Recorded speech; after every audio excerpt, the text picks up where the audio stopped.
Okay, so a couple of years ago I was walking down in the old city, and I'm walking there with my friend, and he says, you see, his name is Yankelevich, he's a tour guide in the old city, and he tells me, oh, you see that Yid?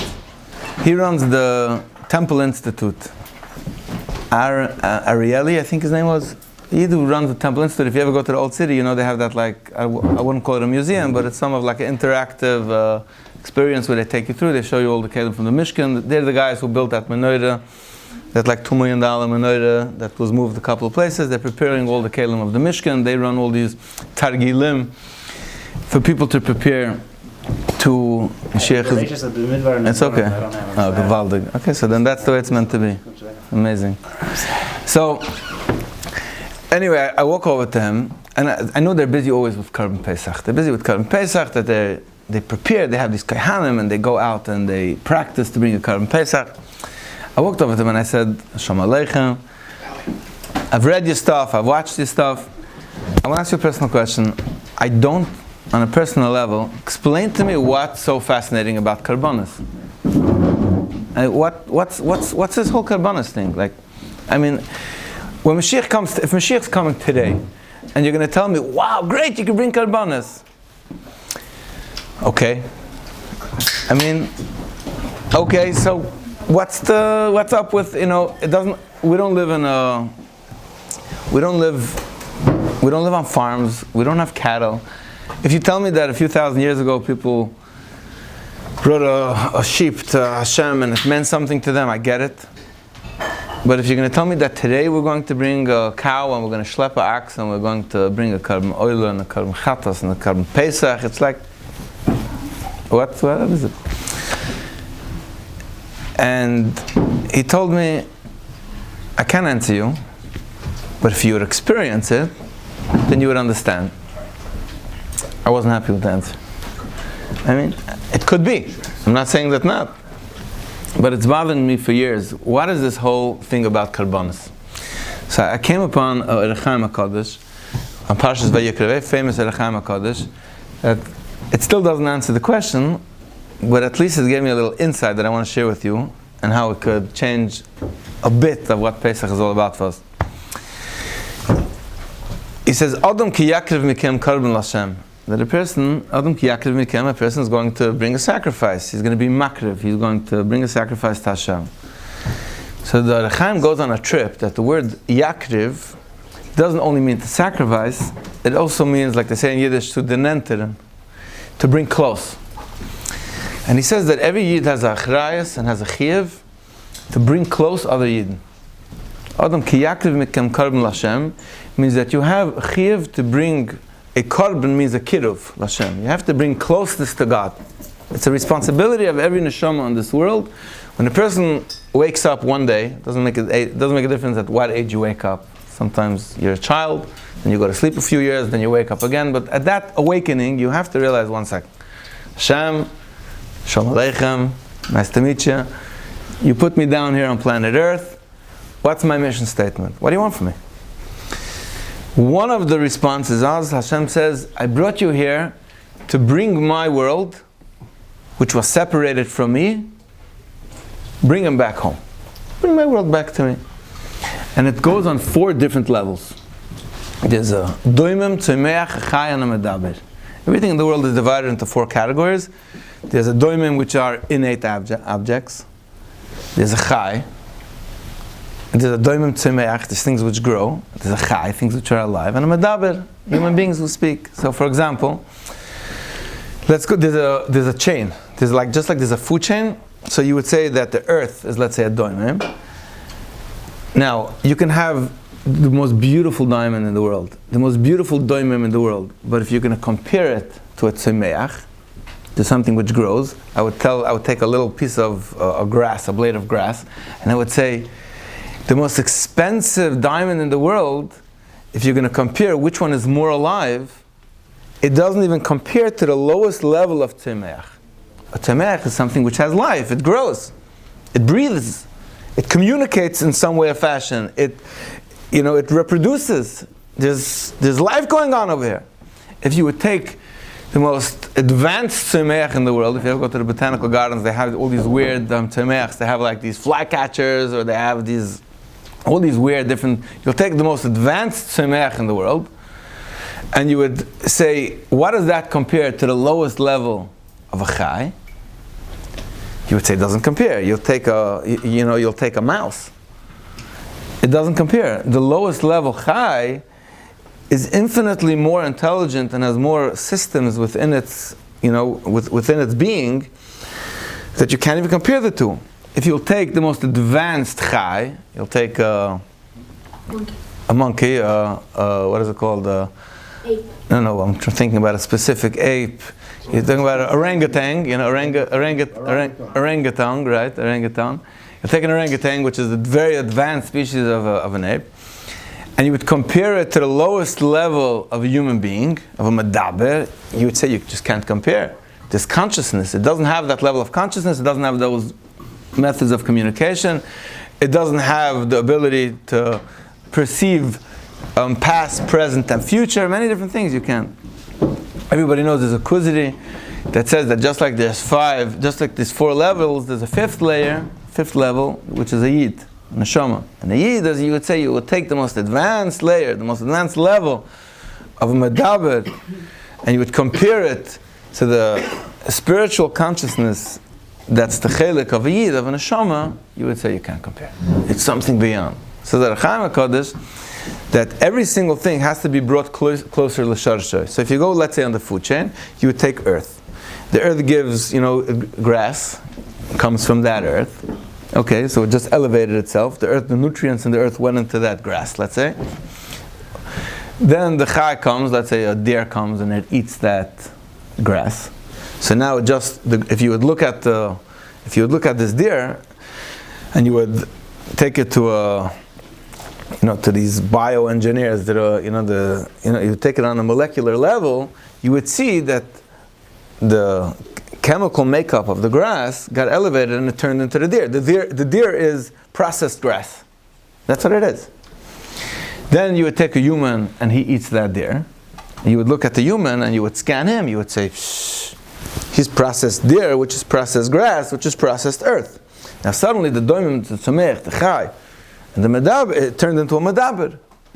Now if you can take that medaber, and then you can bring, you can take everything that the world, that humankind has to bring, and that turns into a Jewish consciousness of awareness of the divine and the bringing the world closer. So then you just elevated the entire Bria. You just brought the Bria to a brand new place. And that's why we're here. We're here to take everything. Now, the process of taking something and bringing it back to its shoydish, to its source, that's called a korban. This was for me a new insight. That a korban means, I always had this vision of a korban means you're taking this cow, it's kicking and screaming, you put you slaughter it, and that's a korban. It's like a sacrifice. It's very bloody. It's very gory. According to the Chaim HaKadosh, a korban means anything that you're makarev back to its source. So if you take, like we said, you're going to take a cow, and you're going to use its meat in order to have strength, in order to live, in order that you should be able to expand, to unite the world, to use all of the tools that God gave us, all of the resources in the world, and make it have a purpose, make it have a meaning. So then you did an amazing feat. That's a korban. Chaim HaKadosh says that every yid, Adam ki yakriv mikem korban l'Hashem, means that every yid has an obligation, has a chirayas, to bring makarev other yidden to Hashem. So if you have an energy, or you have an insight, and you have wisdom, or you have skills, and you utilize that in order to help another yid, in order that he should also connect back to his source, and he should be in a good place, in a place where he's operating at an optimal level and is producing good results, you brought a korban l'Hashem. You didn't slaughter him. You didn't spray his blood. Well, actually you did. You did. It's just not so, it's just you can't make a horror movie out of it. You slaughtered his old way of being. You took his blood, you took his chayas, and you brought it for God. You took somebody who was living in a very low level of existence, and then his neshama was lost. And there's a tremendous tsar, there's a separation between a father and a son, between the king and the prince, between the lost princess, whatever your metaphor that works for you. And now you made him have meaning again. You made him have purpose. So if you can bring somebody and you can repair his relationships that in his life, you can teach him wisdom that allows him to communicate better. So you brought a Korban. If somebody has a very boring version of Judaism, and it's just by rote, it's insipid, it doesn't make any sense, and you gave him a little chayas in it, so you brought a Korban.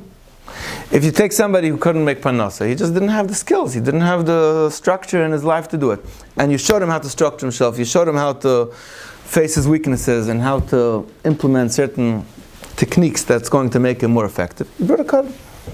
So Korbanos suddenly became something that's like very relevant. It's something that's a live concept. Now, we're going to put we say in Yiddish, we're going to fold in the page on this concept of a Korban. And let's move one step over to a Korban Pesach. Which a Korban Pesach is something which, it's something that you hear these stories of tzaddikim, how they yearned for a Korban Pesach. They wanted to bring Korban Pesach. I remember I used to hang out when I was a Bachar, I used to hang out with Don Segal. And I remember once I was there at a Pesach, and he was busy looking at his watch the whole time, trying to figure out if they're still going to be able to bring a Korban Pesach this year. It's talking about 20 years ago, more. And I was like, what does that mean? What does it mean? So, the trip tonight is that it's an amazing thing to be makriv, or to bring closer another Yid. But you know how that all begins? First thing we have to bring closer, first Korban we have to bring is ourselves. We have to be makriv ourselves. We have to bring ourselves to a place of closeness, and then from that place you can be makriv of the whole world. But if you're yourself, I have a friend, I always say this story, I have a friend, he told me he was a bachar in yeshiva, and he woke up one night, it was in the dormitory, and not one night, it was like a Sunday, 11 o'clock, it was late, he woke up, and there was a janitor, the custodian, his name was Jim. And this guy he was vacuuming, but the vacuum was dead. It was dead. It wasn't the sharpest tool in the shed. And he asked him, he said, Jim, what are you doing? He said, what are you doing? He said, I didn't want to wake you up. I didn't want to wake you up. So he told me, my friend, he said, are you plugged in? If you're not plugged in, you can be moving back and forth because you don't want to wake anybody up, but it's just not going to do it. You got to be plugged in. You got to first be plugged in yourself, and then you can actually. So, the purpose of a fabrengen, and the purpose why friends come together, and the purpose why we're sitting here, it's the one purpose. So, what can we do as yedidim, as chaverim? That we should plug ourselves in. That we should be able to plug in our families, and by osmosis, we should be a magnet that should attract and should inspire other people with whatever we could to plug themselves in. That's a nutshell all of what Judaism is all about. It's not more and not less than this message. So come along, my friends. But first make a l'chaim, rabotai, make a l'chaim. It's the wine is sitting, it's open. There's kalim, there's oil and there's kalim. They say that Noach in Lechevich in Sloan, they used to say that Noach did the best thing. If you would emerge from a teva after there was a mabul, there was a deluge, there was a tsunami, the whole world is destroyed, what would you do? You would also take a shot. No, you would also take a shot. Noach comes out of the teva, and he plants a vineyard. That's the first thing that he does. So where did he go wrong? It says V'yochel Noach ish Adama. Noach ended up in a very bad place because really he did the right thing. He drank a l'chaim. You know what the problem was? That he drank himself. He didn't do it with somebody else. So Chassidim said that you always have to make l'chaim with another yid. L'chaim. So come join me, l'chaim. So I want to introduce you to a new concept. Korban Pesach, the source of Korban Pesach comes from the name, we name our, David Foreman, I'm a big chassid from David Foreman from Aleph Beta, I don't know if you watch his stuff, but one of his questions that he has is that if you would be in the meeting, in like the boardroom, when God comes down and he asks all of his angels, what name should we give this festival? I took the Jews out of Egypt. We just, there was 10 makkos, there was Kriyas Yamsef, there was a Shira. What name would you give it? So somebody would say you would call it Chag HaGeula, Chag HaCheres. But one angel lifts his hand and he said, let's call it Pesach. And everybody says, what's Pesach? He says, what do you mean? You don't know? By the 10th makkah, by Bechorah, when makkah's Bechoros, God said to slaughter a sheep and to spray the blood on the doorpost. So when God came down and he only hit all the Egyptian Bechoros, all the Egyptian firstborn, but he skipped over the Jewish firstborn door, it's as if he skipped. He was Pesach. He skipped over. So let's name it Pesach. Nobody would buy it. It's just not a name. When you make a website, you make a business, you try to find a name that's gonna get the neshama of what you're trying. People say about names. They talk to branding companies for days. They agonize over what's the name I'm going to use that's going to encapsulate in like 3 words that's going to say my message. Like I'm sure like Lowe's after Home Depot said, you can do it, we can help. Lowe's said, let's build together. They probably paid like $100,000 for this guy who drank 78 bottles to figure it out together. One line. Pesach. So, Rabbi Foreman introduced me to a gewaldige concept that in our world, in our modern world, we don't understand what a Bechor means, a firstborn. Firstborn is a meaningless concept to us because, so you were born the first, therefore, and if I would be born second, and if I would be third, who cares? The reason why we don't understand what a Bechor means is because we're living in a modern world where there's 1,000 different methods of communication. If you want to communicate, there's 1 trillion ways to communicate. You can communicate through writing. You can communicate today, there's voice to text. You can even, I was telling somebody that YouTube should make a feature that you can post videos in like 38 years from now. I have a lot of shit about artificial intelligence. I wanted to come out in 2078. I wanted to hit the market about all my shit that's in artificial intelligence. I'm going to say it, and in 2038 there'll be a feature that I could give all of my ideas in the future. Today you could communicate. You can watch what happened in the past. There's almost nothing that you can't find out about what happened in the past. Why? Because it was recorded. It was written. But when you backtrack back 2,000-3,000 years ago, before there was writing tools and before language was even so prevalent the way we know it today, if a person spent their entire life, they spent 30 years, 40 years of their life, they lived on the bank by a river. Until they figured out, I was once watching this TED Talk where this guy was busy trying to help he was going to African villages and they were trying to help them. So he went to this African village, and they came there with a bunch of engineers and experts in farming, and they planted for them this huge farm. And all of the villagers over there just looked at them and ignored them, and they couldn't understand why. We invested so much money, so much time. We made you this huge farm, and why aren't you working along with us? Why are you giving us attitude? And what happened was, then the season changed, and the river, the tide or whatever it is rose. All the hippopotamuses came out of the river and they ate up the entire plantation that they made over there. And he realized that if we would have had the seichel to communicate with them beforehand and sit down and ask them, what have you learned about this property? What have you learned before? Teach us what you know already.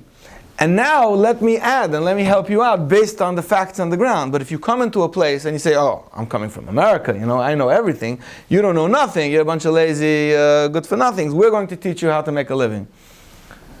They just didn't know the Metzias. They didn't know that hippopotamuses come out in the spring and they eat up all the vegetation. So that's not a solution for this place. Once upon a time, it took a person years to learn the turf. He learned the terrain. He learned what you could plant, what you can't plant. He learned with this tribe over there, don't start up with them. With those guys, if they come, the way how to get them is you go from the back, and that's how you kill them. You learn stuff. Now, a person spent 40 years of his life learning stuff, learning things, learning information that was crucial to your survival, for your moral code, and for your continuity. How did you give that over to the next generation? How did you transmit it over? You couldn't write it down.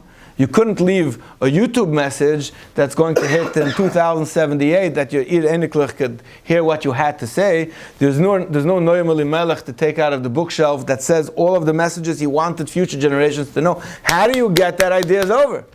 It was a secret. It was called a Bechor. A firstborn meant a link. It was the child which was born the first. He was the oldest, so he lived with the parents the longest, and he was responsible to give over whatever the parents learned to the next generation. So a Bechor meant a responsibility that you have to transmit information, to continue whatever moral, practical information the parents learned. Now, that's why a lot of things fall into place. You learn the Torah that Yaakov Avinu, he buys the Bechor, and you say, what do you mean you buy? What are you buying? It's either you're born the first or you're not. What do you mean you're buying? And the answer is, no, I'm buying something. I'm buying the right to be responsible over the transmitting of this information, which comes along with privileges. That's why you have to steal the brachas afterwards. But it's something.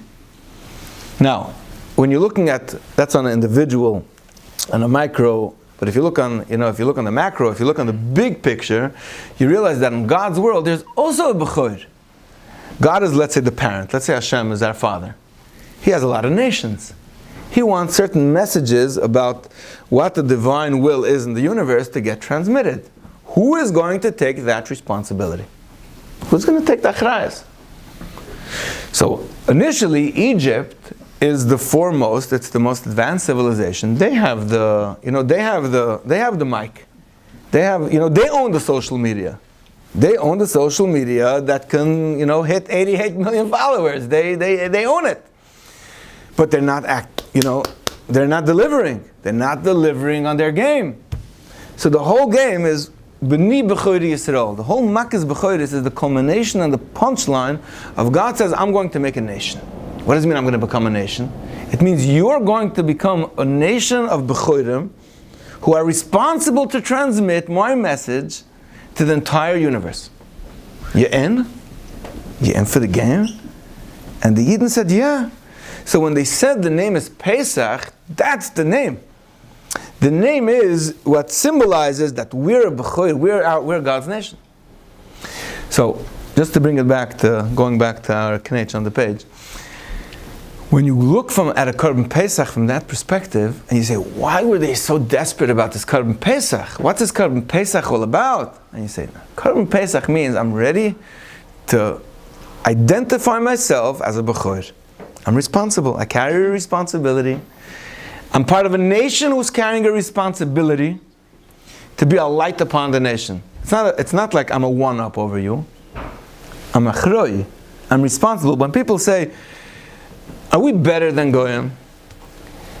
If you take the responsibility and you're the Bechor and you take your responsibility seriously, then yes, you're a Bechor. If you don't, that's why the whole Chilul Hashem comes in. What's the Chilul Hashem? You are Mechalel, your achrayas, your responsibility to be the one who's going to bring the world into a better place. And that's where the whole Pesach game changes. When you start realizing a korban is something I want. I want to learn how to be mekad of the people around me, myself, the people around me, the nations around me, and I want to understand my responsibility and know how to actualize it. Sure, that's l'chaim.